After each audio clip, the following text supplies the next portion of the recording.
Hey everyone, hope you're doing great. Welcome back to my channel.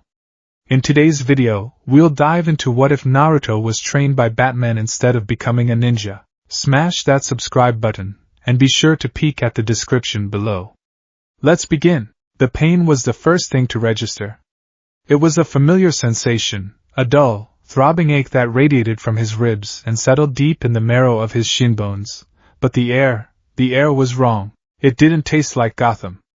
Gotham tasted of ozone, wet asphalt, exhaust fumes, and the metallic tang of dried blood. This air was rich, heavy with the scent of pine, damp earth, and something electric, like the static charge before a thunderstorm, but constant. Bruce Wayne opened his eyes. He was face down in dirt. Not the grimy sludge of Crime Alley, but actual soil, thick with moss. He pushed himself up, a groan catching in his throat as his Kevlar-weave bodysuit protested the movement. The cowl's heads-up display, HUD, flickered, static washing over the lenses before dying completely. Systems offline. Suit integrity at 40%. Utility belt. His hand drifted to the pouches. Grapple gun damaged.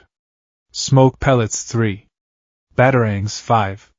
Medical kit, intact. He remembered the watchtower. The transdimensional drive the Justice League had been trying to dismantle. Darkseid's parademons. A blast of energy that felt like being unmade and remade in the span of a nanosecond. He had been close to the epicenter. Too close. Bruce stood, his cape hanging heavy and torn from his shoulders. He was in a forest, but the trees were gargantuan. Roots the size of subway cars snaked through the undergrowth. The canopy was so thick it blotted out the sky, but what little light filtered through revealed flora that didn't match any botanical textbook in the Batcomputer's database. Oracle, he rasped, tapping the comms link in his cowl. Static. Clark. Diana. Nothing but the wind rustling the leaves. He was alone. Bruce didn't panic. Panic was a luxury for the unprepared. He began to move, his steps silent despite the heavy boots, a ghost drifting through the impossible woodland. He needed higher ground. He needed intel. He found a tree with bark rough enough to scale without the grapple. It took effort. His body was bruised, likely a few hairline fractures in the ribs. But he ascended. Breaking the canopy, he looked out at the horizon. Bruce Wayne had seen aliens, gods, and alternate dimensions. He had seen Metropolis burn and Atlantis rise. But the sight before him made him pause. A massive village sprawled in the valley below, a circular civilization protected by a high wall. It looked archaic, feudal in architecture, yet he could see power lines and satellite dishes grafted onto wooden pagodas. It was a mishmash of eras. But what dominated the landscape was the mountain behind it. 4 faces were carved into the rock cliff. Immense, stoic stone heads looking down over the village. Mount Rushmore, Bruce muttered, his voice gritty. But localized. Monarchy? Dictatorship? He narrowed his eyes beneath the white lenses of the cowl. He observed the movement in the village. It was night, perhaps 9 p.m. based on the activity levels. But the movement wasn't normal. He saw figures leaping across rooftops. Not parkour enthusiasts. These figures cleared 20-foot gaps with casual ease, moving at speeds that bordered on metahuman. Metagene population? Bruce hypothesized. Or localized technology? No jetpacks visible. Biological enhancement? He needed a closer look. The village of Kanahigakure was celebrating. Lanterns were strung up along the main thoroughfares, casting a warm, amber glow over the stalls selling masks, fried squid, and sake. People were laughing, drinking, cheering.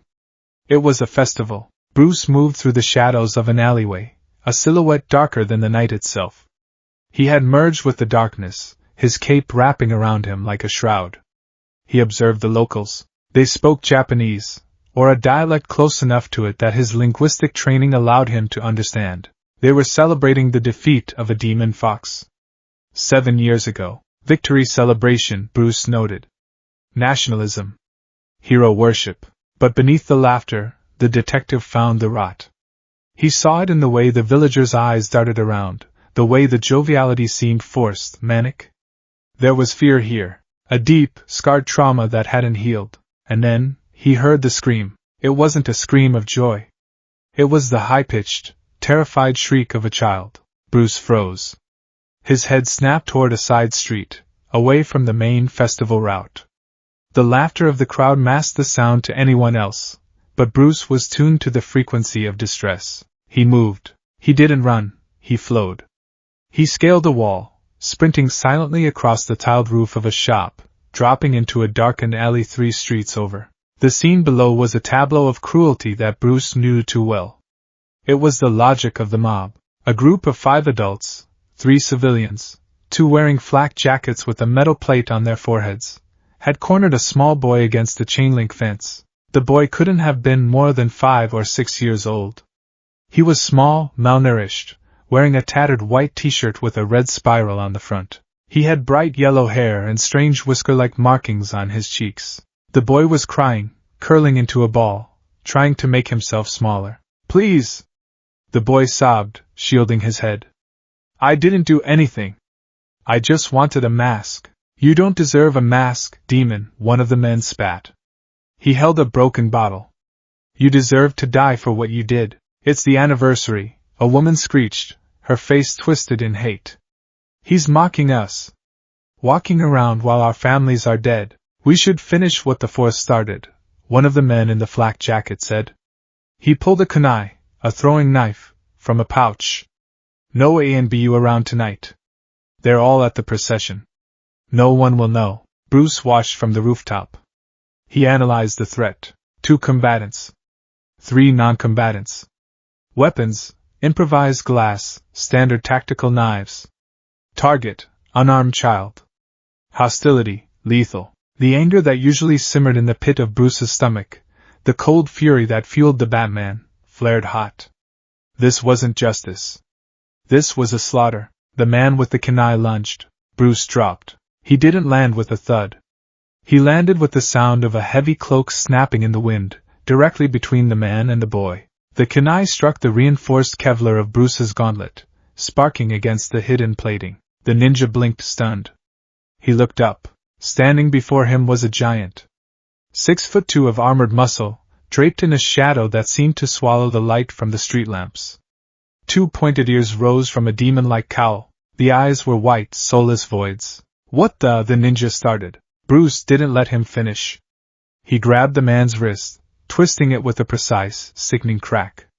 The ninja screamed, dropping the knife. Bruce drove a palm strike into the man's solar plexus, collapsing his diaphragm, then spun, his cape flaring, and delivered a backhand strike that sent the man spinning into the brick wall. He fell and didn't get up. The alley went silent. The civilians froze, their drunken rage replaced instantly by primal terror.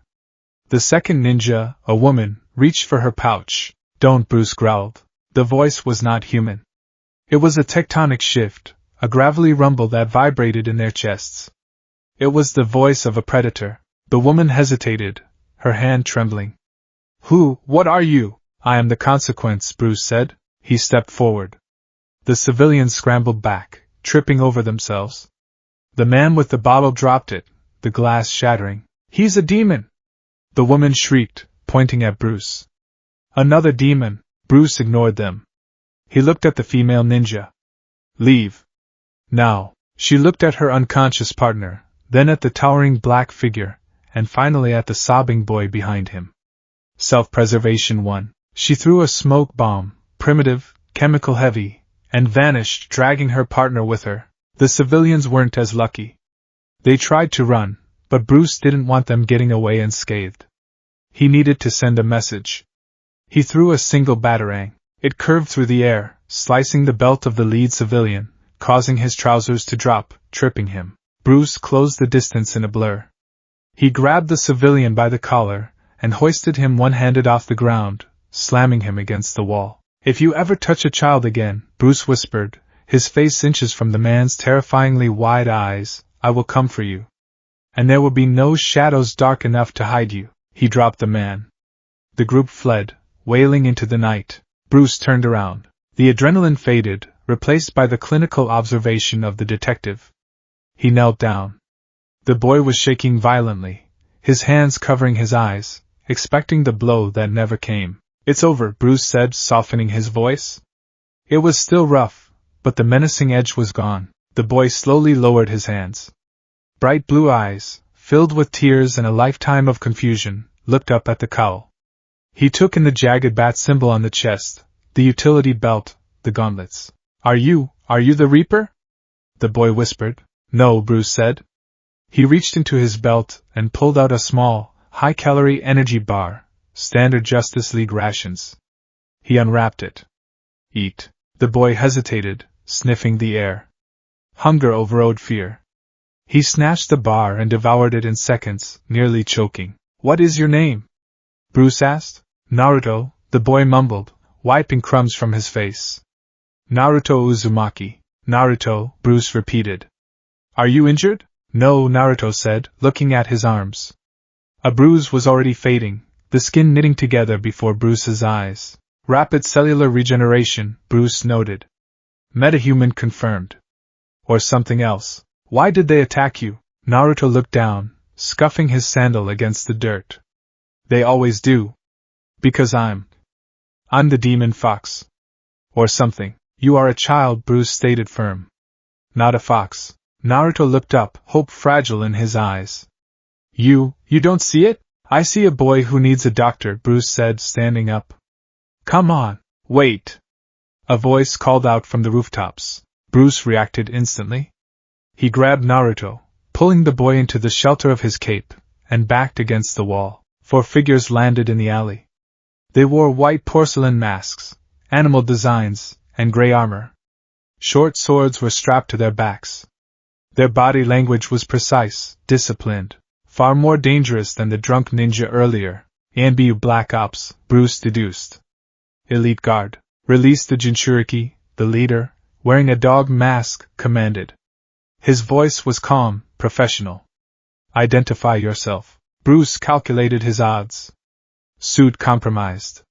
Fatigue setting in? 4 elites. Unknown magical abilities. Protecting a civilian target. Fighting was illogical. I am not holding him prisoner, Bruce said, keeping his hands visible but near his belt. I intervened in an assault. Your citizens were attempting to murder this boy. The dog mask tilted slightly. We are aware. We will handle the civilians. Hand over the boy. No, Naruto gripped Bruce's cape. Don't let them take me to the tower. The old man just gives me lectures. Bruce looked down at Naruto, then back at the ANBU. I wish to speak to your leader, Bruce said. The Hokage is busy, the dog replied, hand drifting to a hilt. If he is the leader of this village, he will want to know why a foreigner just saved his Jinchuriki from his own people while his elite guard watched from the shadows, Bruce bluffed. He didn't know if they had been watching, but it was a safe bet in a surveillance state. The dog paused. The bluff landed. You will be escorted, the dog said. One wrong move, and you will be eliminated. Understood, Bruce said. He looked at Naruto. Stay close to me. The walk to the Hokage Tower was a study in tension. The ANBU surrounded them in a box formation. Bruce memorized the route, the structural weaknesses of the buildings, the patrol patterns of the guards on the roofs. They entered a large, red circular building. Inside, the architecture was bureaucratic. Hallways, secretaries, piles of paperwork. They were led to a double door at the end of a hall. Dog knocked. Hokage-sama. We have an incident. Enter, a weary voice called. They pushed inside. The office was spacious, lined with bookshelves. Behind a massive desk sat an old man in white and red robes, holding a pipe. He wore a hat with the kanji for fire. Hiruzen Sarutobi looked up. His eyes widened slightly as he took in the armored giant standing in his office. Explain, Hiruzen said, putting down his pipe. We found this individual in Sector 4, Dog reported. He had neutralized 2 Chunin and 3 civilians who were attacking Naruto Uzumaki. Hiruzen's gaze shifted to Naruto, who was peeking out from behind Bruce's cape. Naruto? Are you alright? I'm okay, Gigi, Naruto said quietly. He saved me. He beat up the bad guys. Hiruzen sighed, a sound that carried the weight of the world. He looked at Bruce. You are not from the elemental nations. Your chakra. I sense none from you. Yet you move like a warrior. I am Bruce Wayne, Bruce said. He removed his cowl. It was a calculated risk. It humanized him, showed he wasn't a demon, but a man. His face was bruised, sweat slicked, his dark hair matted, his eyes were cold steel. And your village is sick, the NBU tensed. Hiruzen raised a hand to stay them. Strong words, stranger. You assaulted my citizens. I prevented a murder, Bruce countered. His voice filled the room. A mob of grown men and trained soldiers attacking a 5-year-old. Is this the will of fire I saw inscribed on your entry gate? Hiruzen flinched. The barb struck home. The situation with Naruto is complicated. There is nothing complicated about child abuse, Bruce snapped. He stepped forward, ignoring the ANBU weapons drawn on him. He placed his hands on the Hokage's desk. I've been in your village for an hour. I've seen the looks. The hatred. You let this boy live in a war zone. I protect him as best I can. Hiruzen argued, defensive now. I provide him with an apartment, with an allowance. You provide him with isolation, Bruce cut him off. You give him money he can't spend because shopkeepers won't serve him. You put him in an apartment alone? A 5-year-old? Bruce's eyes narrowed. I saw his regeneration. He heals fast. That's the only reason he's alive. You're banking on his durability to save you the trouble of parenting him. The room went deathly silent. It was the silence of a truth so harsh it sucked the air out of the room. Hiruzen slumped in his chair. He looked old. Ancient. I have enemies. If I adopt him, he becomes a target. He is already a target, Bruce gestured to Naruto. The only difference is that currently, he has no one to teach him how to survive it. Hiruzen looked at Naruto. The boy was looking at Bruce with something akin to awe. It had been years since anyone had stood up for him like that. What do you want, Bruce Wayne? Hiruzen asked quietly. You are a stranger. A ghost with no chakra. Why do you care? Because I know what it looks like, Bruce said softly, looking at Naruto. To be a boy alone in the dark. To have the world look at you and see only a tragedy. Bruce turned back to Hiruzen. I need a place to stay until I can find a way home. That could take years. In exchange, I will take the boy. Take him? Dog stepped forward. Absolutely not. The Jinchuriki is a village asset. I will be his guardian, Bruce corrected. I will live with him. I will ensure he eats properly. I will ensure he is safe. And I will teach him. Hiruzen studied Bruce. He was a master of judging character. He looked into Bruce's eyes and saw a darkness there, vast and deep. But within that darkness, there was an ironclad code, a rigid morality that frightened him more than the darkness itself. This man was dangerous. But he was lawful. You have no chakra, Hiruzen noted. You cannot teach him to be a ninja. I can teach him to survive, Bruce said. I can teach him that he doesn't have to be a victim. Hiruzen took a long drag from his pipe. He looked at the paperwork on his desk. Reports of Naruto acting out, pranking stores for attention, failing in the academy because the teachers sabotaged him. The system was failing Naruto. Hiruzen was failing Naruto. Here was a man who owed the village nothing, yet had done more for the boy in one night than the village had done in 5 years. An ANBU detail will watch you, Hiruzen said. 24/7. If you try to leave the village with him, you will be executed. If you harm him, you will be executed. Understood, Bruce said without hesitation. Dog, Hiruzen commanded. Escort them to Naruto's apartment. Give Mr. Wayne a provisional civilian ID. We will discuss his employment later. Hokage-sama, Dog protested. Do it, Hiruzen ordered, his voice sharp. Hiruzen looked at Naruto. Naruto, my boy. Do you want this? Do you want to stay with him? Naruto looked at the giant man in the black armor. The man who had stopped the knife. The man who had given him food. He doesn't look at me like I'm a monster, Naruto whispered. He looks at me like I'm just Naruto. Naruto nodded vigorously. Very well, Hiruzen said. He handed a scroll to Bruce. This is the deed to his apartment. It is modest. I'll manage, Bruce said. He put the cowl back on. The Batman returned. Come, Naruto. The apartment building was in the red light district. The paint was peeling, the stairs rusted. It smelled of mildew and stale beer. Bruce opened the door to room 301. If Bruce Wayne had been capable of gasping, he might have. The room was a sty. Piles of instant ramen cups, some weeks old with mold growing in the broth, cluttered the floor. The sink was overflowing with dirty dishes. The bed was a mattress on the floor with a thin, stained sheet. The windows were taped over where rocks had been thrown through them. It's a bit messy, Naruto said, rubbing the back of his head, embarrassed. I didn't know I was having company. Bruce said nothing. He walked into the room. He picked up a cup of ramen. Instant ramen, Bruce said, reading the label. Sodium content, lethal. Nutritional value, 0. He crushed the cup in his hand and dropped it into a trash bag he found under the sink. Hey! That was my breakfast! Naruto protested. Not anymore, Bruce said. He turned to the boy. Lesson 1, garbage in, garbage out. If you want to be strong, you cannot run on poison. Bruce began to clean. He moved with the same efficiency he used in combat. Within 20 minutes the trash was gone. The dishes were washed.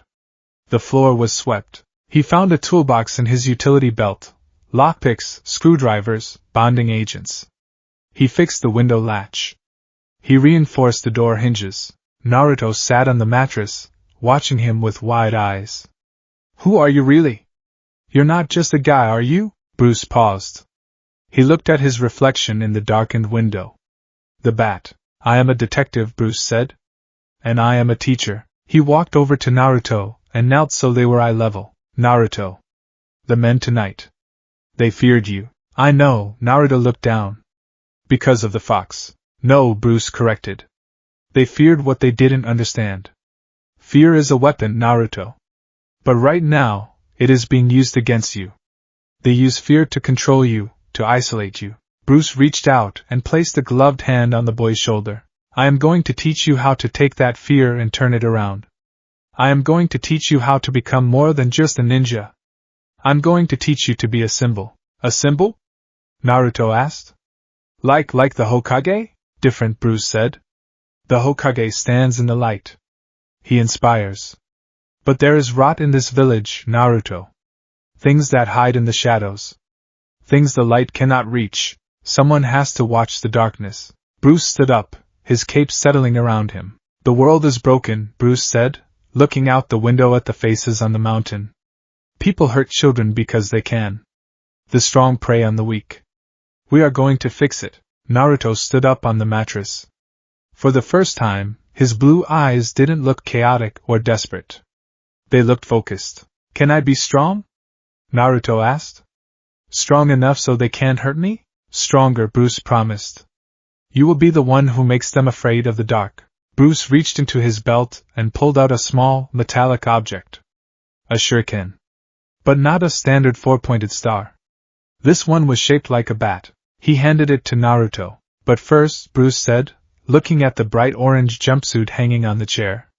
We have to do something about that wardrobe. Orange is a tactical liability. Naruto looked at the bat shuriken, feeling the cold metal in his hand. It felt heavy. It felt real. Okay, Naruto said, a grin slowly spreading across his face. Not the fake grin he wore to mask the pain, but a real, sharp smile. No more orange. Bruce Wayne nodded. He moved to the corner of the room, sitting in a meditative posture, facing the door. He wouldn't sleep tonight. He would watch. He would plan. He was stranded in a dimension of magic and child soldiers. His tech was failing. His allies were gone. But as he watched the young boy curl up on the mattress, clutching the bat shuriken like a talisman, Bruce felt a familiar resolve settle in his chest. Gotham was gone. But the mission remained. The dark night had come to Konoha. And everything was about to change. The alarm did not beep. It did not buzz. It clicked, a singular, mechanical sound at 4 o'clock hours that cut through the silence of the apartment like a shuriken. Naruto Uzumaki was awake before the click ended. 3 years had passed since the night of the festival. 3 years since the orange jumpsuit had been burned in a ceremonial fire in a rusted oil drum on the roof. 3 years since the instant ramen had been replaced by a regimented diet of lean proteins, steamed vegetables, and nutrient-dense broths that tasted like wet cardboard but fueled the engine. Naruto rolled out of the bed, no longer a mattress on the floor, but a cot with a firm frame, and landed in a crouch. The apartment was dark. It was always dark. The windows were fitted with blackout shades. The only light came from the green glow of a computer monitor terminal Bruce had cobbled together from salvaged village tech and parts of his own damaged suit. Heart rate? A voice rumbled from the corner. Bruce Wayne was doing handstand push-ups on 2 thumbs. He wasn't wearing the cowl, but he didn't need it to be intimidating. His torso was a tapestry of scars, a roadmap of violence from a world Naruto couldn't imagine. 52 beats per minute, Naruto replied, his voice raspy with sleep but steady. He stood up. He was 8 years old now, but he looked older. The baby fat had melted away, replaced by wiry, corded muscle. He didn't slouch. He stood with a stillness that was unnatural for a child. Acceptable, Bruce said, lowering himself and flipping onto his feet in one fluid motion. But your breathing spiked when the alarm triggered. You were dreaming. Just the fox again, Naruto muttered, walking to the small kitchenette. The prisoner is restless, Bruce noted, wiping sweat from his forehead with a towel. Ignore it. It wants a reaction. Do not give it the satisfaction. Yes, Bruce. Sensei, Bruce corrected. In the field, Batman? In the lab, Bruce. In training, Sensei. Yes, Sensei. Naruto began the morning ritual. He didn't boil water for tea. He mixed a chemical compound for a protein shake. The apartment was unrecognizable from the style it had been. One wall was covered in maps of Konoha, marked with patrol routes, safe houses, and criminal hotspots. Another wall was a workbench covered in beakers, soldering irons, and dismantled electronics. There were no pictures of family. No posters of famous ninja. Only schematics and case files. Today is Tuesday, Bruce said, pulling on a black compression shirt. Target focus? Chemistry and toxicology in the morning, Naruto recited, downing the shake in one go. Stealth maneuvering at lunch. Academy attendance in the afternoon. Sparring at 1900 hours. Academy objective? Naruto paused. This was the hardest part. Maintain the cover. Average grades. Minimal engagement. Do not draw attention, and if provoked, de-escalate. If de-escalation fails, neutralize non-lethally. If neutralization is impossible. Naruto hesitated. Bruce stopped moving. He turned to look at the boy. The air in the room grew heavy. If neutralization is impossible without lethal force? Bruce pressed. Escape, Naruto said firmly. Retreat to shadows. Reevaluate. Strike from a different angle. Good. Bruce threw a gray hoodie at him. Move out. The city is waking up. We need to run the perimeter before the sun hits the Hokage monument. The physicality of silence. Konoha was a village of superhumans. Bruce Wayne knew this. He had watched Jonin leap over buildings and breathe fire. He had analyzed the physics of chakra, an energy source that defied the laws of thermodynamics. He could not use it. And because he could not use it, he could not teach Naruto how to mold it into dragons or water sharks. But Bruce Wayne had stood toe-to-toe with Superman. He knew that power without discipline was just a tantrum waiting to happen. They ran along the outer wall of the village. Naruto didn't run with his arms trailing behind him like the other ninja kids. He ran with economy, elbows tucked, breathing rhythmic, steps striking the balls of his feet to dampen the sound. Faster, Bruce ordered, pacing him effortlessly. I'm at max. Naruto panted, sweat stinging his eyes. No. You are at the limit your mind has set. Your body is a Jinchuriki host. It has recovery rates 400% higher than a normal human. Push it. Naruto gritted his teeth. He dug deep, finding that well of stamina that always seemed bottomless. He surged forward. They didn't just run. They practiced parkour. Bruce had taught him the urban flow, how to see a wall not as an obstacle, but as a lever. Analyze, Bruce barked as they approached a 3-story supply depot. Gutter pipe, rusted, load-bearing capacity doubtful, Naruto called out between breaths. AC unit sturdy. Windowsill, 2 inches wide. Roof access. Execute. Naruto hit the wall. He didn't walk up it with chakra. He grabbed the AC unit, swung his momentum upward, caught the windowsill by his fingertips, and hauled himself up. It was brutal, physical climbing. It required grip strength that made his knuckles scream. He vaulted onto the roof, rolling to disperse the impact. Bruce landed beside him a second later, silent as a whisper. 3 seconds too slow, Bruce critiqued. You hesitated on the jump to the sill. You didn't trust your grip. It was wet, Naruto argued. The enemy will not dry the battlefield for you, Bruce retorted. He walked to the edge of the roof and looked down at the waking village. Chakra is a tool, Naruto. The ninja here treat it like a crutch. They use it for everything. Walking on water.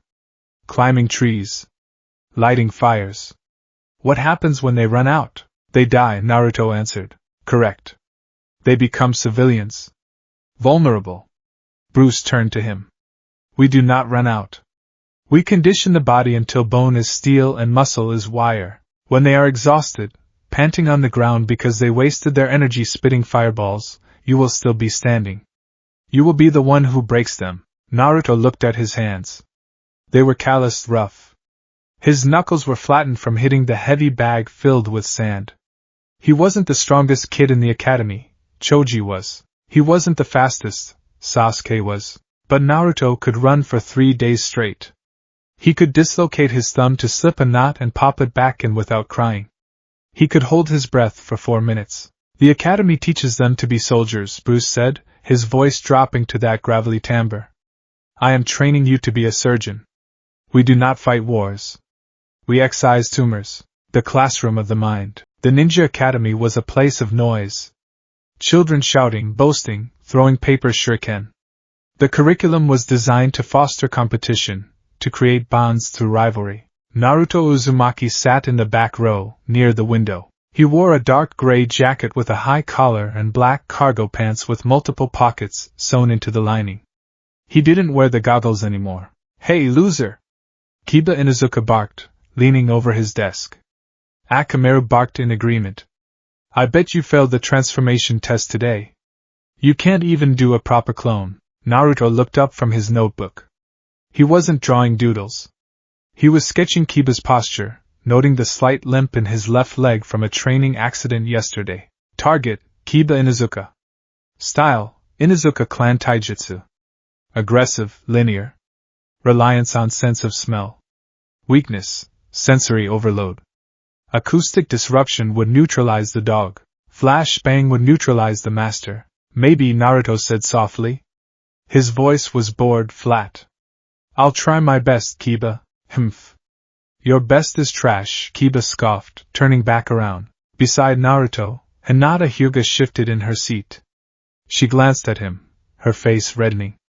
She saw something the others didn't. She saw how still his hands were. She saw that while everyone else was fidgeting, Naruto was completely motionless. Irika Yumino entered the room. All right, settle down. Today we are reviewing history and basic cryptography. The class groaned. They wanted to throw kunai. Naruto opened his textbook. But inside the textbook was a smaller, denser book Bruce had written for him, Criminal Psychology and Micro-Expressions. While Irika droned on about the first Hokage, Naruto studied on deception indicators. He watched Irika. Shoulders slumped. Eyes tight at the corners. He didn't sleep well. Stress. He keeps glancing at the clock. He has a meeting he's dreading. He watched Mizuki, the assistant instructor. Mizuki is smiling. But the smile doesn't reach his eyes. His hands are clenched under the desk. He's staring at me. Not with annoyance, but with hunger. Calculation. Mizuki is a threat, Naruto concluded. Mark for surveillance. Naruto. Irika's voice snapped him back. Pay attention. What is the cipher key for a standard B-rank communication scroll? Naruto knew the answer. He knew 3 variations of the answer, and how to break them without the key. Naruto rubbed the back of his head, feigning confusion. Is it the date? The class laughed. Idiot! Sakura Haruno shrieked. It's the elemental alignment of the sender. Right, Naruto laughed sheepishly. I forgot. He sank back into his chair. Deception successful, he thought. They see the fool. They lower their guard. Across the room, Sasuke Uchiha was staring at him. Sasuke didn't laugh. Sasuke's dark eyes narrowed. He had seen Naruto during the break, juggling 3 rocks with one hand while reading a scroll, then dropping them instantly when someone approached. Sasuke knew Naruto was lying. And that intrigued him more than any jutsu. The cave and the code. School ended at 1500 hours. While the other kids went to the training grounds to practice flashy jutsu or get dango, Naruto took a circuitous route home. He doubled back twice, walked through a department store, and exited through the loading dock to ensure he wasn't tailed. He arrived at the apartment, the cave, as Bruce called it, though it was on the 3rd floor. Bruce was at the workbench, mixing a gray powder. The smell of sulfur and charcoal hung in the air. Report, Bruce said without looking up. Mizuki is planning something, Naruto said, dropping his bag. He was watching me all day. His micro-expressions showed anticipation and deceit. Keep your distance, Bruce advised. But keep watching. Now wash up. We're testing the smoke pellets. Naruto went to the sink. Bruce, today in history Iruka talked about the war. He said ninja are tools of the village. That killing for the mission is honorable. Bruce stopped mixing. He set the pestle down. And what do you think? Naruto dried his hands. It makes sense, practically. If an enemy is dead, they can't hurt you anymore. It's efficient. Bruce turned slowly. He walked over to Naruto, his presence looming large. He wasn't angry, but he was intense. It is the path of least resistance, Bruce said. And it is the path to madness. But you hurt people, Naruto challenged. I've seen you break arms. I've seen you hang thugs off roofs. I neutralize threats, Bruce said. I use fear. I use pain. But I do not take lives. Why? Naruto asked, frustration bubbling up. It was the one part of the training he struggled with. The Ninja Academy drilled lethality into them. If I kill a murderer, I save everyone he would have killed later. And who decides who lives and who dies? Bruce asked softly. You. Me? The Hokage? Bruce knelt down. Naruto, listen to me. Inside you, there is a burden. The fox. It is a being of pure hatred and rage. The village sees it as a monster. Naruto looked away. I know. If you kill, Bruce said, gripping Naruto's shoulders, if you cross that line, you tear a piece of your soul away. You let the darkness in. And for you, with that thing inside you, the darkness is waiting for any opening. Bruce pointed at the chest where the seal lay. If you start killing, you become what they fear. You become the monster. The line between you and the fox blurs. The code is not just about morality, Naruto. It is the only thing keeping you human. It is the cage that keeps the beast in check. You must be better than them. You must be disciplined enough to spare your enemy, even when they want to kill you. Naruto stared into Bruce's eyes. He saw the pain there. He realized suddenly that Bruce wasn't just talking about Naruto. He was talking about himself. Bruce wanted to kill. Every night. But he didn't. Discipline, Naruto whispered. Discipline, Bruce nodded. Now. Potassium nitrate and sugar. Let's make some fog. The gadgetry of shadows. For the next 2 hours, they worked on the arsenal. Since Naruto couldn't use ninjutsu effectively, Bruce forbade him from using chakra for attacks until he mastered the basics. They compensated with technology. Konoha's tech level was strange. They had video monitors but used carrier pigeons. Bruce exploited this gap. The grapple gun is almost ready, Bruce said, adjusting a spring mechanism on a bulky pistol grip device. I've adapted the chakra wire used by the puppeteer core. It has high tensile strength. Naruto was working on flash pellets. Magnesium shavings packed into a wax shell. I tried using a little wind chakra on the smoke bombs, Naruto said. To disperse the cloud faster. Show me, Bruce commanded. Naruto held a pellet. He concentrated. A faint blue aura coated his hand. He threw the pellet at the floor. Poof!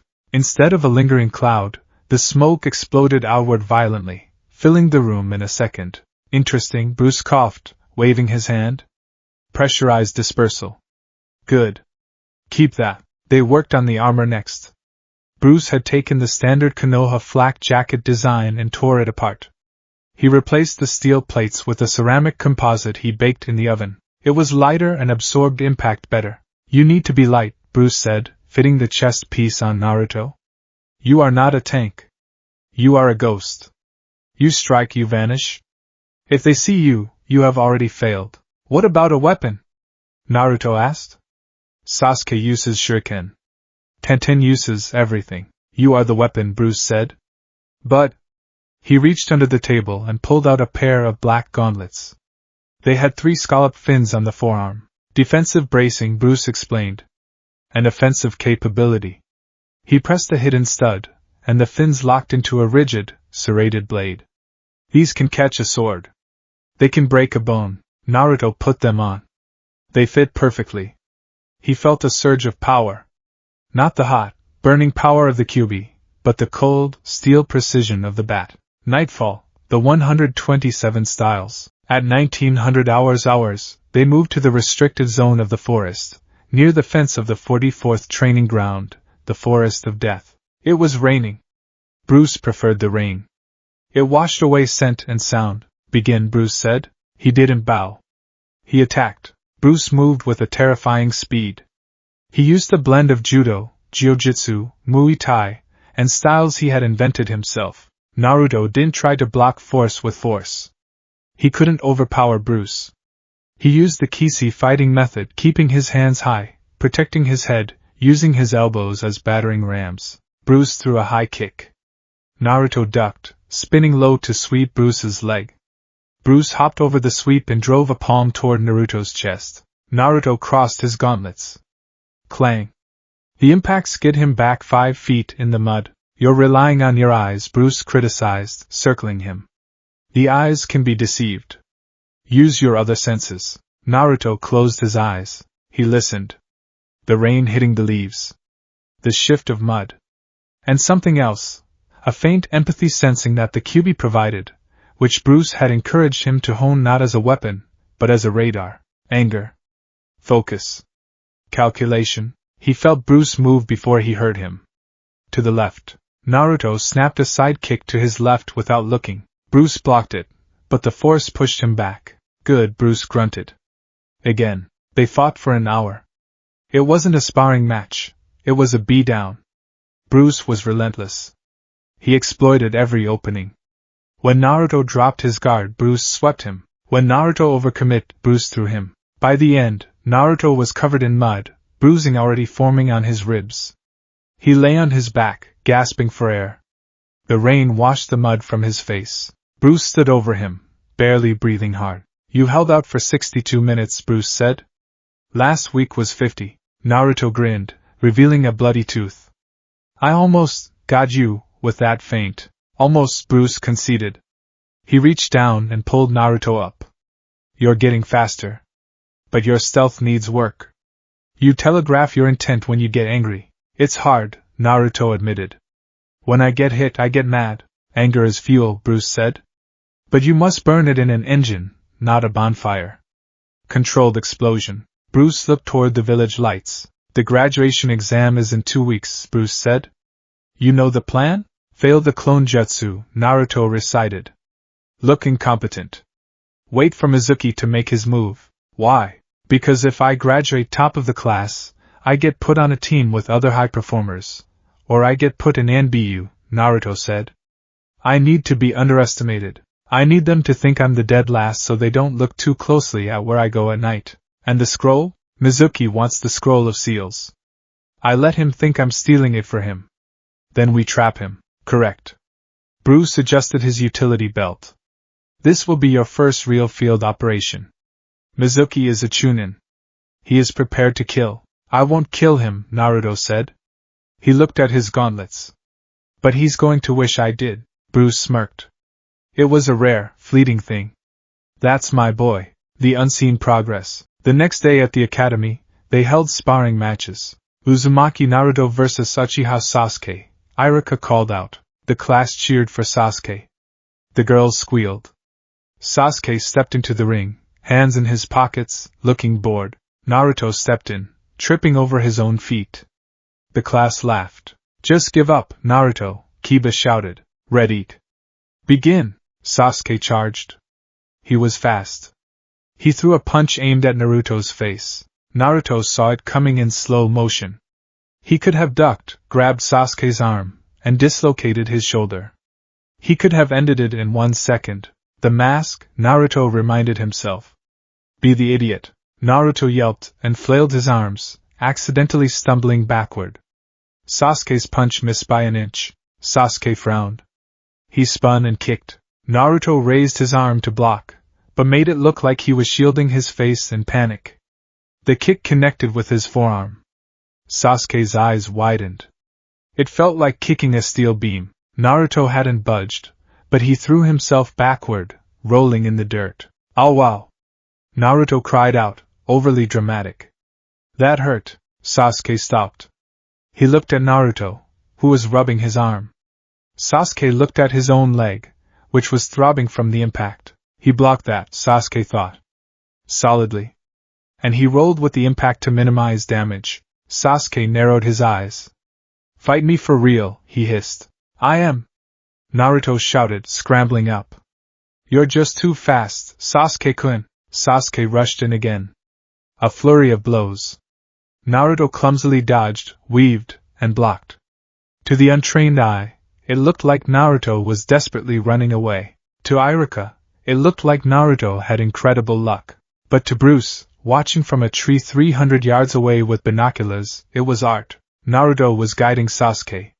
He was moving Sasuke where he wanted him. Finally, Naruto tripped over his own feet again.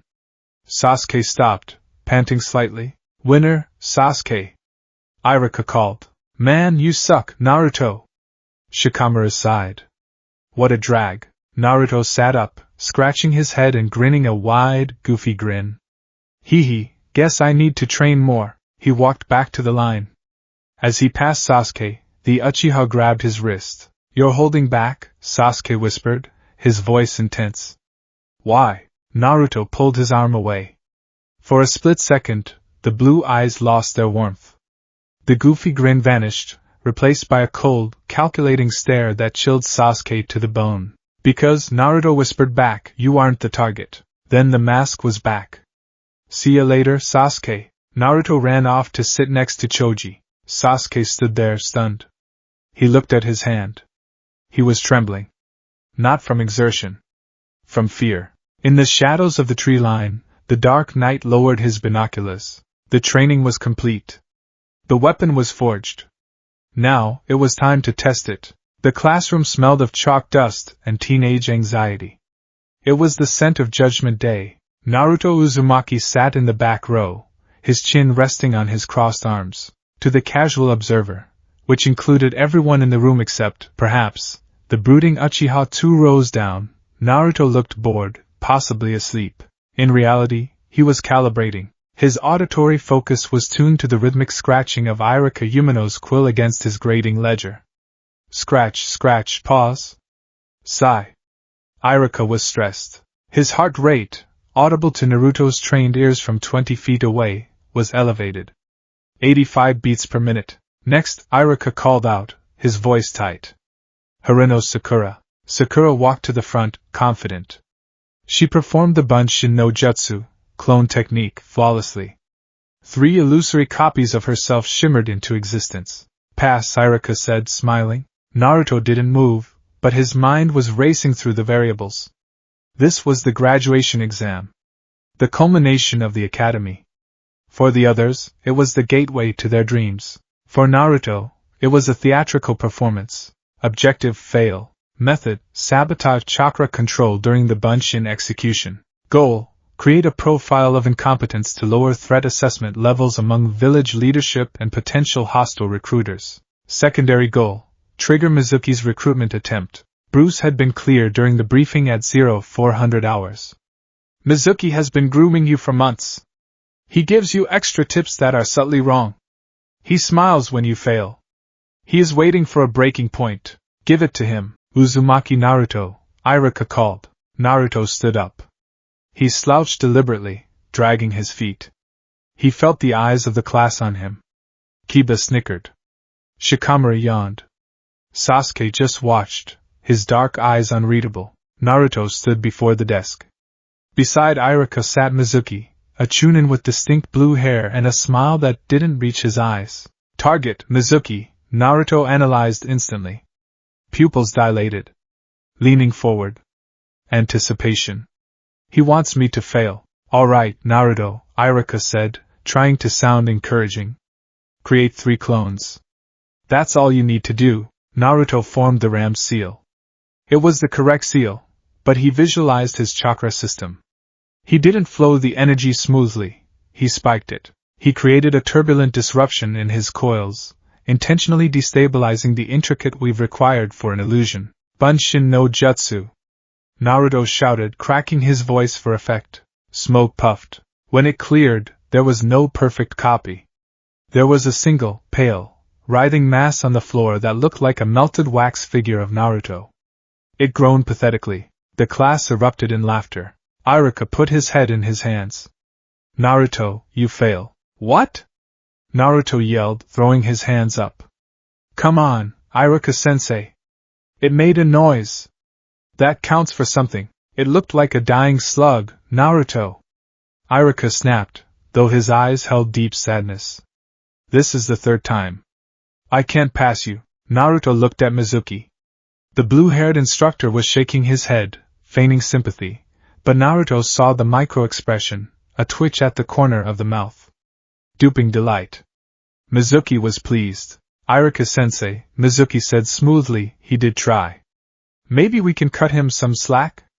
His physical stats are top of the class. No, Mizuki, Iruka said firmly. The law is the law. Without ninjutsu, he cannot be a ninja. I'm sorry, Naruto. Naruto dropped his shoulders. He put on the mask, the look of crushed dreams. He walked out of the room without another word, ignoring the jeers of his classmates. As he closed the door, the mask vanished.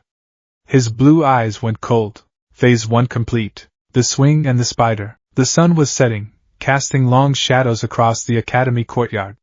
The iconic swing set creaked in the wind. Naruto sat on the wooden seat, head bowed. He wasn't crying, though he made his shoulders shake rhythmically to simulate sobbing. He was listening to the wind, smelling the ozone of the approaching evening. He heard the footsteps. Soft. Measured. Trying to sound non-threatening. Naruto? Naruto looked up, widening his eyes to look red and puffy. Mizuki-sensei? Mizuki sat on the swing next to him. He sighed, looking at the sunset. Iruka is tough, isn't he? He's just trying to protect you, you know. He doesn't want you to get killed out there.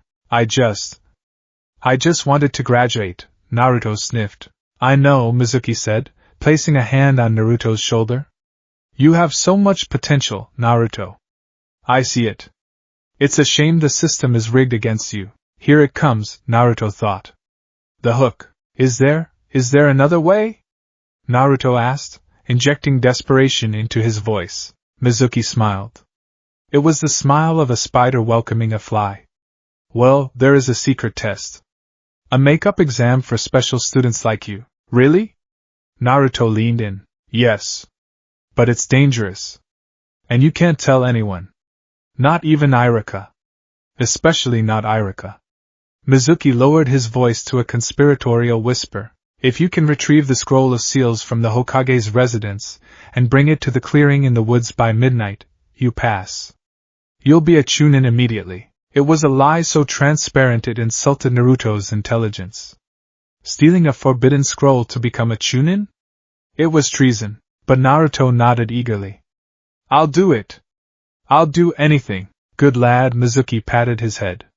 Meet me at the woods. Don't be late. Mizuki stood and walked away. Naruto watched him go. He waited until Mizuki's heartbeat faded into the distance. Naruto stopped shaking. He wiped his dry eyes. He tapped the comms link hidden in his ear canal. Target has initiated the plan, Naruto whispered. He wants the scroll of seals. Midnight rendezvous. Static crackled, followed by a voice like grinding stones. Proceed, Bruce said. The trap is set. The cave, prep time. Naruto entered the apartment through the window. The lights were off. The glow of the monitors illuminated Bruce's face as he worked at the bench. Bruce was welding a seam on a new piece of equipment. He didn't look up. Did he suspect anything? No, Naruto said, stripping off his orange jacket, which he only wore for the Naruto Uzumaki cover, and tossing it into a bin. He thinks I'm a desperate, attention-starved orphan. He played the Irika hates you card. Classic manipulation, Bruce murmured. Isolate the victim. Offer a solution only the predator can provide. Naruto walked to his locker. He opened it, revealing the gear Bruce had spent years refining with him. He pulled on the bodysuit. It was a matte black mesh, flexible but resistant to slashing damage. Over it went the dark gray flak jacket with the reinforced ceramic plates. He strapped on the utility belt, yellow pouches filled with smoke pellets, flash spangs, caltrops, and sedative darts. He strapped the heavy combat boots on his feet and the serrated gauntlets on his forearms. Finally, he picked up a black domino mask. Not yet, Bruce said. Tonight you are Naruto Uzumaki. If you wear the mask, you reveal the training. You must do this as yourself. Naruto frowned. If I fight as myself, I can't use the styles you taught me.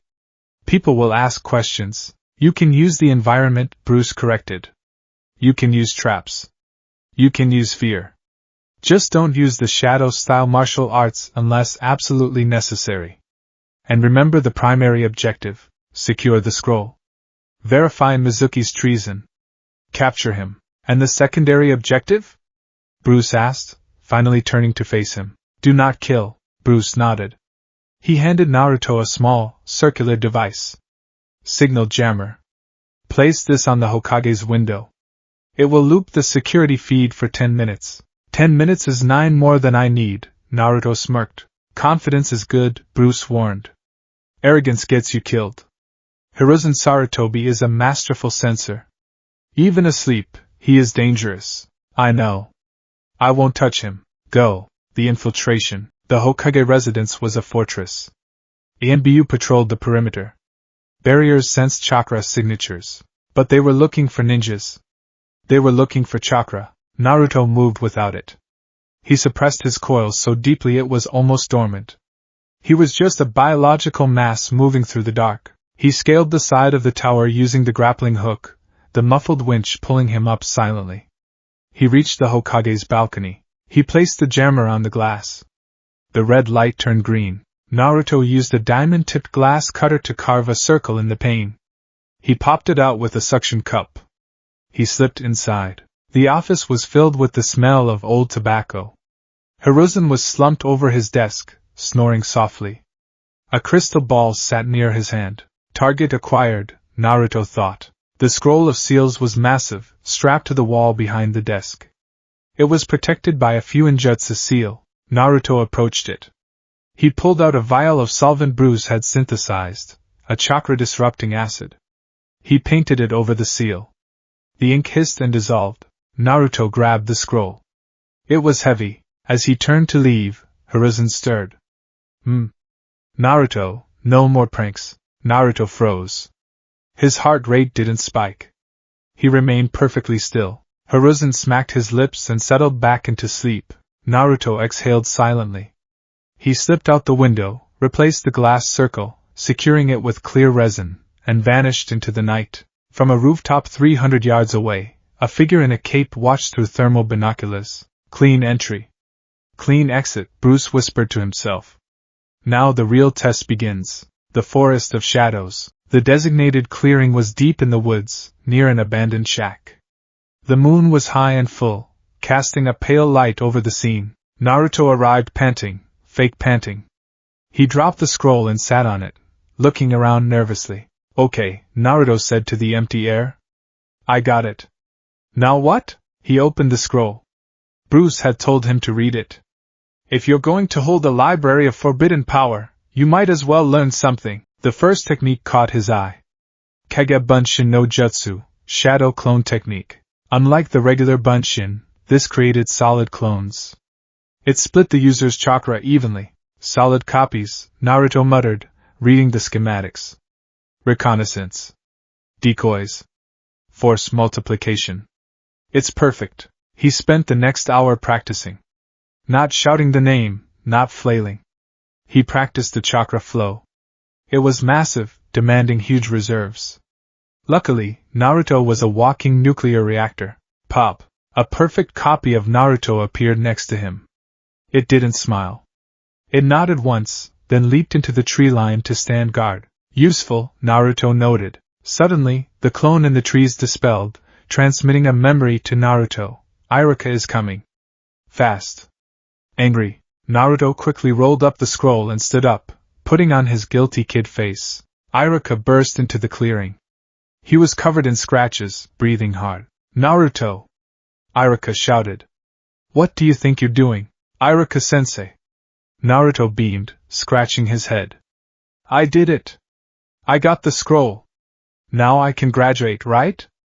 Mizuki-sensei said if I showed you this, I'd pass. Iruka froze. The color drained from his face. Mizuki. Click. The sound of metal on wood. Naruto's ears twitched. Look out! Naruto tackled Iruka. A barrage of kunai slammed into the spot where Iruka had been standing. They rolled into the bushes. Mizuki landed on a branch above them, 2 giant shurikens strapped to his back. He wasn't smiling anymore. Good job, Naruto, Mizuki sneered. Now, hand over the scroll. Mizuki!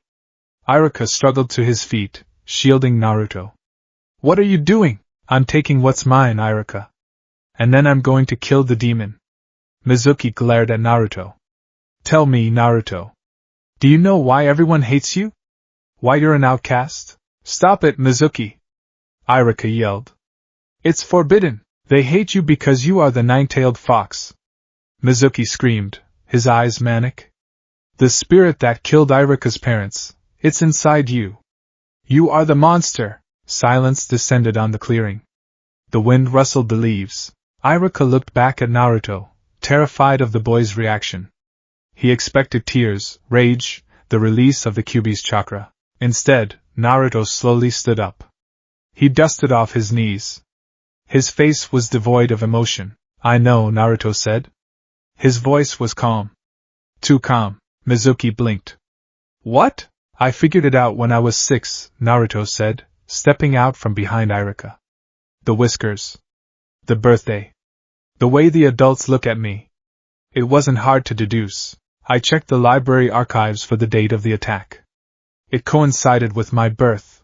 Naruto looked up at Mizuki. You think that secret hurts me? Naruto asked. I am not the fox. I am the jailer, Mizuki snarled. Smart mouth. It doesn't matter. Die. Mizuki grabbed one of the giant shuriken and hurled it. It spun with lethal velocity, a buzzing saw of death. Iruka moved to intercept it, but Naruto was faster, deploying countermeasure. Naruto didn't dodge. He threw a small gray pellet at the ground. Flash. A blinding white light exploded in the clearing, accompanied by a deafening bang. Mizuki screamed, clutching his eyes. The shuriken flew wide, embedding itself in a tree. My eyes! Mizuki howled. I can't see! Smoke began to fill the clearing. Thick, gray, unnatural smoke that didn't drift with the wind. It hung heavy and suffocating. What is this? Iruka coughed, trying to wave it away. Naruto? Naruto was gone. Where are you, demon? Mizuki swung his kunai blindly into the smoke. Here, a voice whispered from his left. Mizuki slashed. Nothing but air. And here, a voice from his right.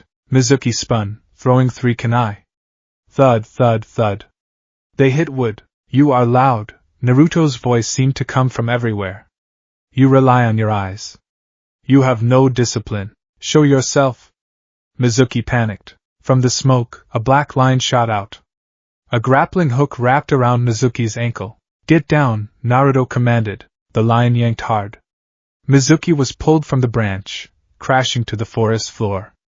He scrambled up, terrified. This wasn't the clumsy prankster. This was something else. Mizuki tried to perform a jutsu, but a shuriken flew out of the darkness and struck his hand, not cutting deep, but hitting a nerve cluster. Mizuki's hand went numb. My hand! You little brat! Mizuki charged forward, deciding to brute force it. I'll kill you! He ran into the center of the clearing. Suddenly, the smoke swirled. One Naruto stepped out. Then another. Then 10. Then 50. 100 Narutos surrounded Mizuki. They weren't yelling. They weren't cheering. They stood in perfect silence, arms crossed, staring at him with cold, blue eyes. Shadow clone jutsu. Irika whispered, awestruck. This is impossible. Mizuki backed away. You don't have the chakra. I have plenty, the lead Naruto said. But you don't need an army to beat a coward. The clones didn't attack all at once. That was messy. 4 clones moved in a blur. Mizuki punched the first one, it popped. But the smoke obscured the second one sliding under his guard. A solid kick to the kneecap. Crack. Mizuki buckled. 2 more clones dropped from the trees. They grabbed his arms. The real Naruto walked forward. He wasn't smiling. He wound up a punch, but at the last second, he adjusted his stance. He drove a palm strike directly into Mizuki's solar plexus. Oof! The air left Mizuki's lungs. Naruto spun and delivered a roundhouse kick to the temple. Controlled. Precise. Mizuki hit the ground and didn't move. The clones vanished in a unison puff of smoke. Naruto stood over the unconscious Chunin. He reached into his pouch, pulled out heavy-duty zip ties, and bound Mizuki's hands and feet. Target neutralized, Naruto whispered. He turned to Irika. Irika was leaning against a tree, bleeding from a shoulder wound, his mouth agape. He looked at the bound Chunin, then at the boy he thought he knew. Naruto. Irika breathed. Who taught you that? Naruto froze. He realized he had dropped the mask too far. He scratched the back of his head, forcing a nervous laugh. Hee. I just, practiced really hard. And the scroll helped. Yeah. The scroll is amazing. Irika wasn't buying it. He had seen the tactical movement. The flashbang. The restraint. But then Irika looked at Naruto's eyes. He saw the fear there. Not fear of Mizuki, but fear of rejection. Fear that Irika would look at him and see the fox, or see a weapon. Irika smiled. A genuine, warm smile. Come here, Irika said. Naruto hesitated. Irika reached out and motioned him closer. Close your eyes. Naruto did. He felt Irika's hands untying the goggles from his forehead. Then, he felt the weight of something else being tied around his brow. The metal plate was cool against the skin. Open them. Naruto touched the metal plate. The Leaf Village headband. Congratulations, Irika said softly. You graduate. Naruto felt a lump in his throat. This wasn't part of the mission. This wasn't data. This was real. Irika-sensei. Let's go home, Naruto. We have to report this to the Hokage. And maybe get some ramen? My treat. Naruto grinned. Ramen? Yes. As they walked away, dragging the unconscious Mizuki, Naruto glanced back at the tree line. High up in the canopy, a shadow darker than the rest shifted. Bruce Wayne stood on the branch, arms crossed under his cape. He watched the boy walk into the light.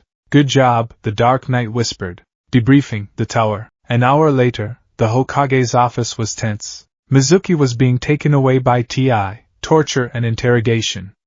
The scroll of seals was back on the wall. Hiruzen Sarutobi sat at his desk, looking at Irika, Naruto, and the shadowy corner where Bruce Wayne stood.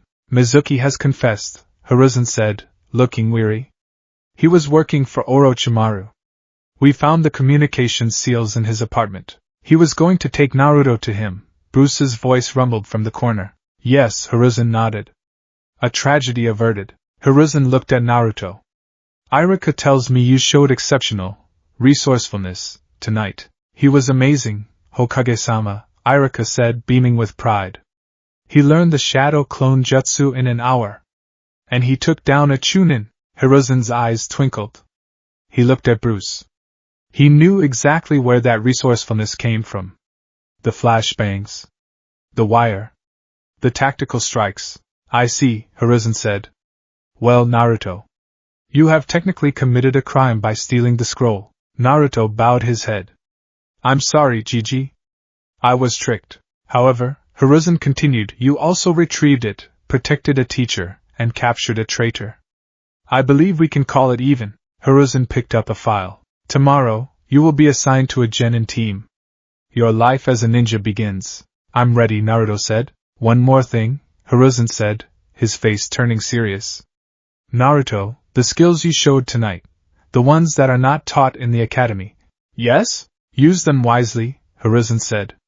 Not everyone will understand them. Some will fear them. I know, Naruto said, glancing at Bruce.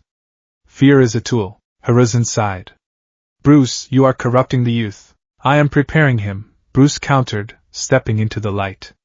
The world is not kind, Hokage. You know this better than anyone.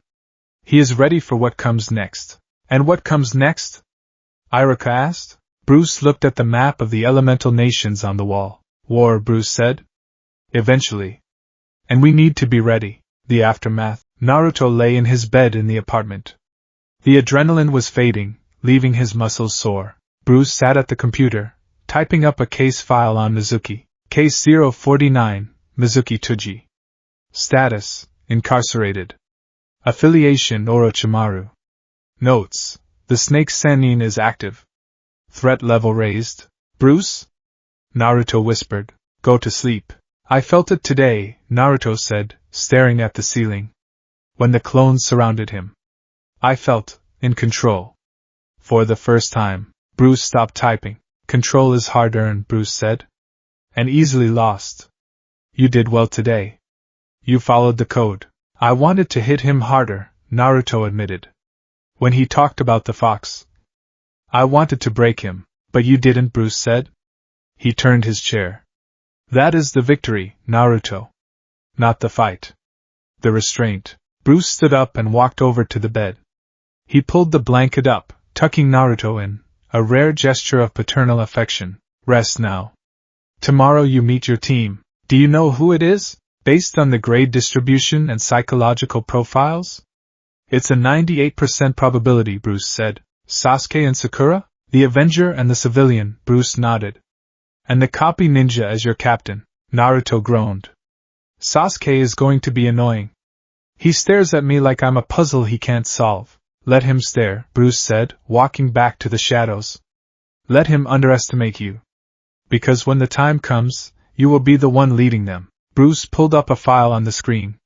It was a picture of Kakashi Hatake. Target, Kakashi Hatake. Threat level high. Weakness, trauma. Punctuality. Pornography. Get some sleep, Robin, Bruce whispered, the name slipping out before he could catch it. What? Naruto mumbled, half asleep. Nothing, Bruce said.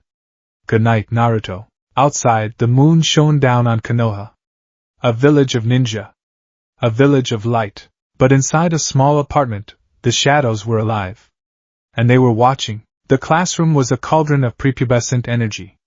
The air was thick with the scent of chalk, anxiety, and the distinct, overly sweet perfume Sakura Haruno applied liberally to her neck. Naruto Uzumaki sat in his usual spot, back row, corner seat, near the window. To the untrained eye, he was balancing a pencil on his upper lip, looking every bit the slack-jawed dead last of the graduating class. But beneath the desk, his hands were working. He was recalibrating the tension spring on a wrist-mounted grapple launcher. It was a micro-adjustment, requiring tactile precision. Click. Twist. Lock. Naruto, stop being weird, Shikamaru drawled from 2 seats over, his head resting on his arms. You're vibrating. Just nervous, Shikamaru. Naruto chirped, his voice pitching up an octave to maintain the mask. I wonder who I'm gonna be teamed with. I hope it's Sakura-chan. Internally, Naruto's monologue was running a cold, statistical analysis. Based on Iruka's grading matrix, the teams are balanced by aggregate score. Sasuke Uchiha is the top marksman and ninjutsu specialist. Sakura Haruno has the highest written test scores and chakra control theory. I have the lowest recorded scores due to intentional sabotage. Conclusion: probability of Team 7 formation, Uzumaki, Uchiha, Haruno, is 99.8%. He glanced at Sasuke. The Uchiha was staring out the window, brooding. But Naruto noticed the slight tension in Sasuke's shoulders. Sasuke was aware of him. Ever since the sparring match where Naruto tripped, and definitely since the Mizuki incident, though the details were classified, Sasuke had been watching him. He knows, Naruto thought. He doesn't know what I am, but he knows I'm not a fool. Keep the distance. Iruka entered, clutching a clipboard. The room silenced. Congratulations, Irika began. From today, you are all ninja. But you are merely genin. The hard part begins now. He began reading the lists. Team 1. Team 2. Naruto tuned him out, focusing on his breathing. In for 4 counts. Hold for 4. Out for 4. Hold for 4. Box breathing. Bruce insisted on it to maintain low heart rates in high-stress environments. Team 7, Irika announced. Uzumaki Naruto. Naruto cheered loudly, throwing a fist in the air. Yes, Haruno Sakura. Naruto cheered again. Sakura groaned, her head hitting the desk. And Uchiha Sasuke. Sakura shot up, cheering. Naruto slumped, feigning devastation. Sasuke didn't react visibly, but his eyes slid toward Naruto. A challenge. Don't get in my way, loser. Naruto met his gaze for a microsecond before returning to his act. I won't get in your way, Uchiha. Unless you become an obstruction to justice. The profiling. The classroom emptied until only Team 7 remained. He's late, Naruto complained, leaning back in his chair with his feet on the desk. Sit down, Naruto. Sakura snapped. Jounin are busy. He probably has important meetings. Or Sasuke spoke for the first time, he doesn't respect us. Naruto looked at the clock. 11:43 a.m. Scheduled arrival was 10 a.m. 1 hour and 43 minutes late. He wasn't just complaining. He was building a profile. Subject, Kakashi Hatake. Copy ninja. XANBU captain. Late arrival indicates one of two things, extreme arrogance or psychological warfare. Given his reputation, it's the latter. He wants us frustrated. He wants our guard down. He wants us hungry and irritable. Naruto stood up and walked to the door. He picked up the chalkboard eraser. What are you doing? Sakura asked. Prank? Naruto grinned. He wedged the dusty eraser between the door and the frame. That's so childish, Sakura huffed. A jounin isn't going to fall for that. Correct, Naruto thought. He won't fall for it. But his reaction to it will tell me his current state of alertness and his personality type. Sasuke scoffed. Idiot. Naruto sat back down. Wait for it. A hand gripped the door. It slid open. Thwack. The eraser fell. It hit a plume of silver hair. A cloud of white chalk dust poofed into the air. Silence. Naruto burst into laughter, pointing a finger. I got him! I got him! Sakura immediately began apologizing. I told him not to do it, sensei. I really did. Kakashi Hatake stood in the doorway. He picked up the eraser from the floor. One visible eye, dead and fish-like, stared at them. Reaction analysis. Naruto narrowed his eyes imperceptibly. He didn't dodge. He saw it coming. His eye tracked the trajectory before the door fully opened. He chose to take the hit. Why? To lower our expectations. To make us think he's a goofball. Disarming tactics. Kakashi hummed. How can I put this? My first impression of you guys. He paused. I hate you. The rooftop interrogation. The wind whipped across the rooftop of the academy. The 3 genins sat on the stairs. Kakashi leaned against the railing, reading a small orange book. Let's do introductions, Kakashi said, putting the book away. Likes, dislikes, dreams for the future, hobbies. You go first, sensei, Naruto said. You look suspicious. Me? Kakashi pointed at himself. My name is Kakashi Hatake. Things I like and things I hate. I don't feel like telling you that. My dreams for the future, never really thought about it. As for hobbies, I have lots of hobbies. That was useless, Sakura whispered. All we learned was his name. Analysis, Naruto noted. Secretive. Compartmentalized. Guarded. He hides behind a mask of indifference. You next, Kakashi pointed at Naruto. Naruto adjusted his goggles. I'm Naruto Uzumaki. I like instant ramen, and the ramen Irika-sensei buys me at Ichiraku. I hate the 3 minutes you have to wait for the water to boil. And my hobby is tasting different kinds of ramen. And your dream? To become Hokage. Naruto shouted, striking a pose. And to have the whole village acknowledge my existence. It was the standard script. But Bruce had tweaked the subtext. Acknowledgement didn't just mean fame. It meant validation. It meant proving that order could be brought to chaos. Okay, Kakashi nodded. Next, Sakura Haruno. She glanced at Sasuke, blushing. What I like, or rather, who I like. Giggle. My hobby is. Giggle.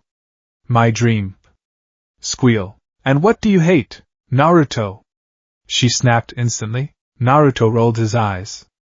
Predictable. Last, Sasuke leaned forward, intertwining his fingers. The atmosphere dropped 10 degrees. My name is Sasuke Uchiha. I hate a lot of things, and I don't particularly like anything. He paused, letting the silence stretch. What I have is not a dream, because I will make it a reality. I'm going to restore my clan.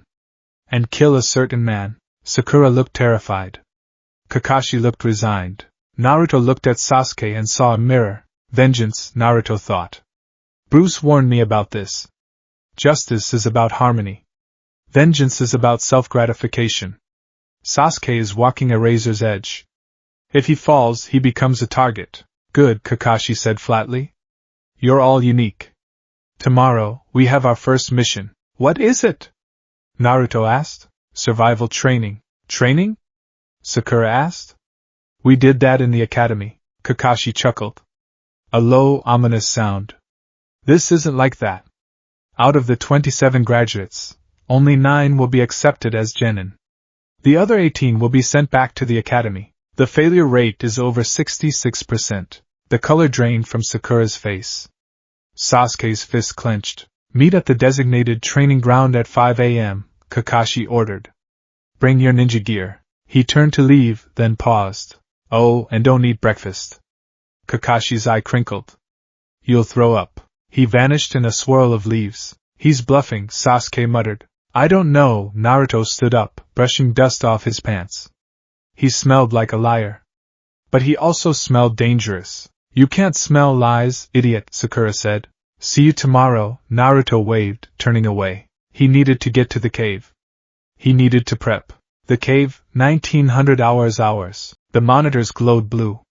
Bruce Wayne stood before the whiteboard, sketching a diagram of Training Ground 7. Report, Bruce said. Psychological profile confirmed, Naruto said, stripping off his orange jacket and putting on his tactical undersuit. He uses disorientation and intimidation. The breakfast comment is a physiological trap. Low blood sugar leads to poor decision-making and irritability. Countermeasure? High-calorie nutrient bars. Slow-release energy. Consumed at 0400 hours, Naruto replied. He began checking his gear. What do we know about his combat style? Bruce pulled up a file. Kakashi Hatake. Primary affinity, lightning. Secondary, earth and water. He possesses the Sharingan in his left eye. It gives him precognition and the ability to copy movement. So I can't use taijutsu against him? No, Bruce corrected. You can't use predictable taijutsu. The Sharingan reads muscle tension to predict movement. If you move faster than he can react, or if you use misdirection, you can bypass it. But you are a genin. You are not faster than him. Bruce turned to face Naruto. You cannot beat him in a duel, Naruto. He has 20 years of experience. He has killed more men than you have met. So how do I pass? By changing the parameters of the conflict, Bruce said. He expects a ninja duel. Give him a guerrilla war. Use the environment. Use stealth. And most importantly, Bruce pointed to the team roster on the screen. You have assets. Use them. Sasuke and Sakura? Naruto frowned. They won't listen. Sasuke thinks he's a god, and Sakura thinks I'm a nuisance. Then you are the leader, Bruce stated. A leader does not wait for permission. He manipulates the pieces until they fall into place. Force them to cooperate. Bruce handed Naruto a small, lead-lined box. What's this? A present for Kakashi, Bruce smirked. Use it only if he uncovers the Sharingan. 5 a.m. Hunger and silence. The morning mist clung to the trees of Training Ground 7. It was cold. Sasuke stood by a wooden post, eyes closed. Sakura sat on a rock, yawning and holding her stomach. I'm so hungry, she moaned. Naruto leaned against a tree. He wasn't hungry. He had eaten 2 Wayne Tech nutrient bars. He felt energized. They waited. 6 a.m., 7 a.m., 8 a.m. He's not coming! Sakura shouted, kicking the dirt. Patience, Naruto whispered. He was scanning the perimeter. No birds singing in the northeast quadrant. Something disturbed them. 10 a.m. Kakashi walked out of the tree-ling. Yo, you're late! Sakura and Naruto shouted in unison, Naruto for the act, Sakura for real. Well, a black cat crossed my path. Kakashi waved it off. He walked to a tree and placed an alarm clock on a stump. He set it for noon. He pulled 2 silver bells from his pocket. They chimed softly. Here's the deal, Kakashi said, dangling them. You have until noon to take these bells from me. If you don't, you get no lunch. And you'll be tied to those logs while I eat my lunch in front of you. But wait, Sakura counted. There are 3 of us. And only 2 bells. Correct, Kakashi smiled. At least one of you will be tied to the log. That person fails. They go back to the academy. The tension spiked. It was palpable. Naruto saw Sasuke's stance shift. It was now every man for himself. Red eat. Kakashi said. Sasuke drew a kunai. Start. The ghost in the machine. Sasuke and Sakura scattered instantly. Sasuke vanished into the bushes. Sakura hid behind a shrub. Naruto remained standing there. Kakashi blinked. You know, usually you're supposed to hide. Hiding is for people who are afraid, Naruto said loudly. He reached into his pouch. I'm going to take those bells right now, he charged. A straight, linear, foolish charge, Kakashi sighed. He reached into his pouch, pulling out the orange book. Ika Paradise. A frontal attack? You're definitely the dead last, Kakashi murmured, reading the first page. Naruto swung a fist. Kakashi caught it without looking up. Naruto kicked. Kakashi sidestepped. Too slow, Kakashi said. Gotcha! Naruto shouted. He twisted his body, aiming a punch at the bells. Kakashi moved instantly, appearing behind Naruto. He formed the Tiger Seal. Leaf Village Secret Finger Jutsu. 1,000 years of death. He poked Naruto. Naruto went flying into the river. Splash. Kakashi went back to reading. 1 down. In the river, Naruto surfaced. Or rather, the clones surfaced. It dispelled in a puff of smoke. High in the canopy, 50 feet above, the real Naruto watched through thermal goggles. He was coated in scent-masking mud. His heart rate was 45 BPM. Initial engagement complete. Target underestimates me. He thinks I'm wet and angry. He is distracted by the book. Phase 2, Naruto whispered. The horror movie. Sasuke made his move. He used shuriken jutsu that curved in the air. Kakashi deflected them. Sasuke engaged in taijutsu, actually managing to touch the bells with his fingertips before Kakashi got serious, and buried him in the ground with the headhunter jutsu. Sakura was neutralized by a simple genjutsu. She screamed and fainted. Well, Kakashi dusted his hands off, looking at Sasuke's head sticking out of the dirt. You guys are different from the others, I'll give you that. But not good enough. Where is Naruto? Sasuke gritted out. Kakashi paused. He looked around. Good question. He hadn't seen the loud orange boy since the river. Suddenly, the sunlight in the clearing dimmed. PSSSHHH. Thick, gray smoke began to roll in from the tree line. It wasn't normal smoke. It was heavy, clinging to the ground. Kakashi sniffed. Sulfur? Magnesium? Not chakra smoke. Naruto? Kakashi called out, closing his book. No answer. Click. A sound to his left. Kakashi threw a kunai. It hit a tree trunk. Click. To his right. Ventriloquism? Kakashi mused. Or shadow clones? Suddenly, a black shape swooped down from the smoke. Kakashi ducked. A grappling hook shot past his head, retracting instantly into the darkness. He's not using chakra, Kakashi realized. I can't sense him. Kakashi lifted his headband, revealing the Sharingan. The red eye spun, piercing the smoke. He saw nothing. The smoke contained metallic particulates that reflected light, creating static in his vision. Chaff smoke, Kakashi analyzed. Who taught him this? From the darkness, 3 shuriken flew. Kakashi deflected them with a kunai. Clang, clang, clang, but the third shuriken exploded. Not with fire, but with a high-pitched sonic screech. Scree! Kakashi winced, covering his sensitive ears. The sound was disorienting. In that split second of distraction, Naruto struck. He didn't scream. He dropped from the branch directly above Kakashi, upside down, suspended by a wire. He swung a black, serrated gauntlet at the bells. Kakashi sensed the air displacement. He threw himself backward. Naruto's gauntlet slashed the air where Kakashi's hip had been. Naruto landed silently in a crouch. He wasn't wearing orange. He had stripped off the jumpsuit, revealing the black tactical mesh and flak jacket underneath. He wore a black domino mask. You! Kakashi narrowed his eye. You're not acting like a genin. Naruto didn't speak. He reached into his belt and threw 4 pellets. They hit the ground and exploded into sticky, expanding foam. Kakashi leaped into the air to avoid being glued. Predictable, a voice whispered behind him. Naruto had anticipated the jump. He was already in the air, coming down with a heel drop. Kakashi blocked with his forearms. Bam! The impact was heavy. Naruto had weights in his boots. Kakashi fell, landing on his feet but sliding back. Naruto landed and immediately vanished into the smoke again. Kakashi stood there, adrenaline actually pumping for the first time in years. This wasn't a spar. This was a hunt. Impressive, Kakashi called out. You hide your chakra perfectly. You use tools I've never seen. But, Kakashi moved. He was done playing. He blurred, appearing inside the smoke. He found Naruto by tracking the heat signature of his breath.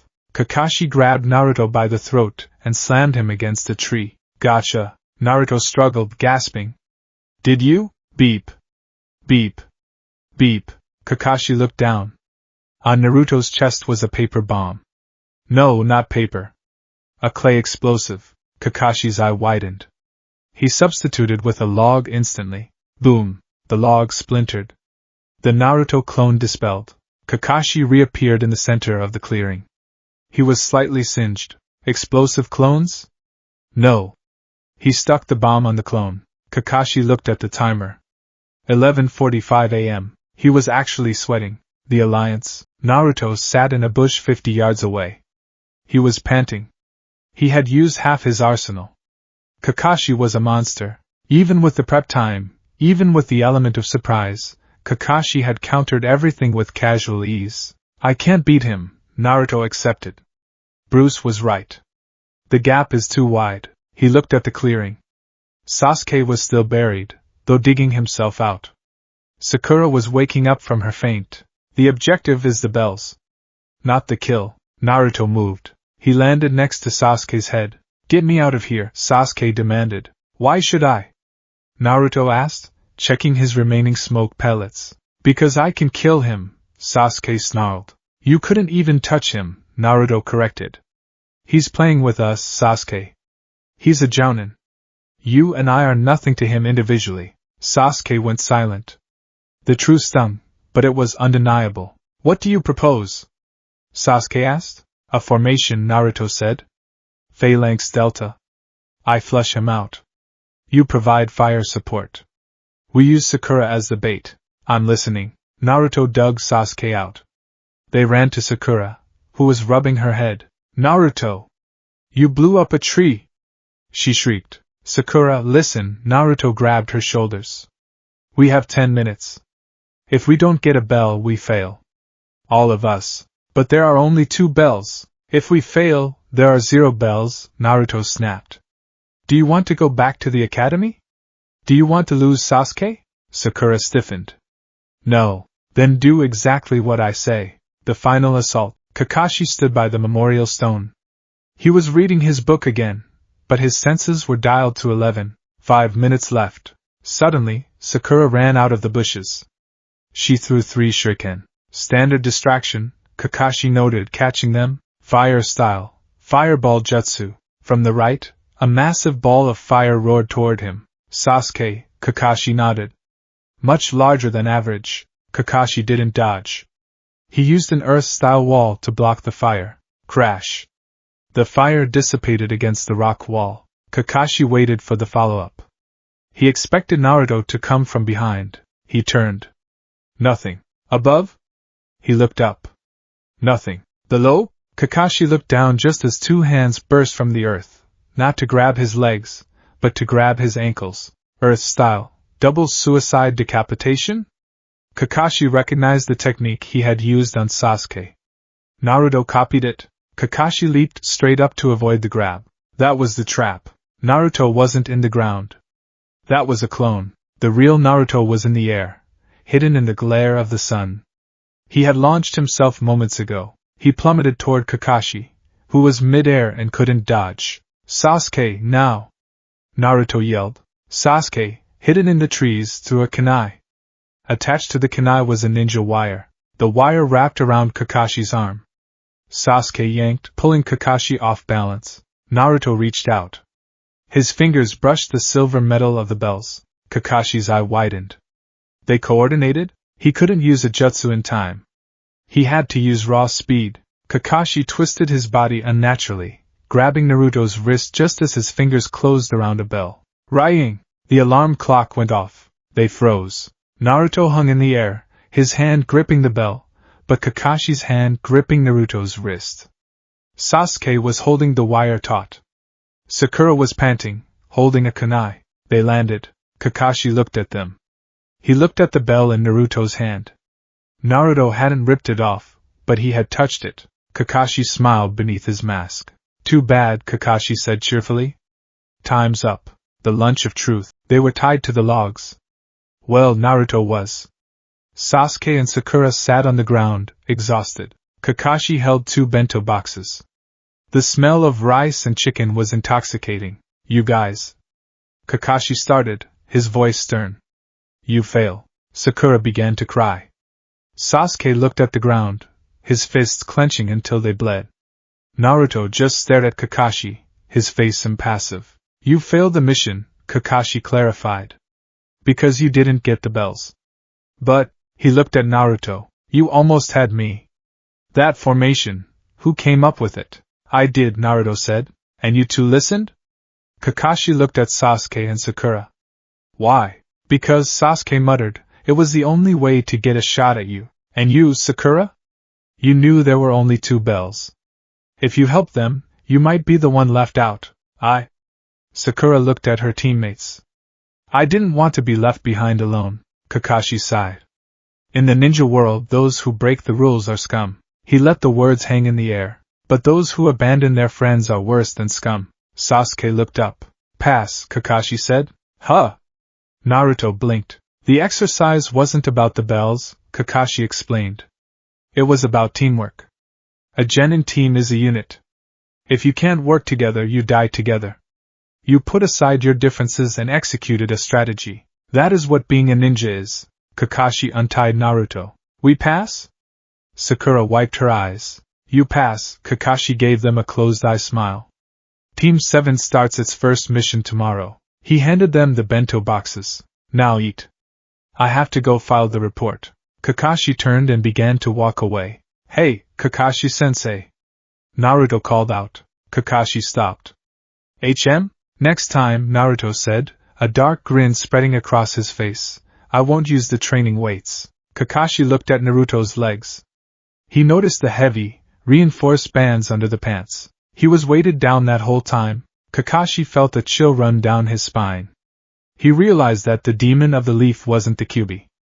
It was whatever this boy was becoming. I look forward to it, Kakashi said. As he walked away, he pulled out his Ika book, but he didn't read it.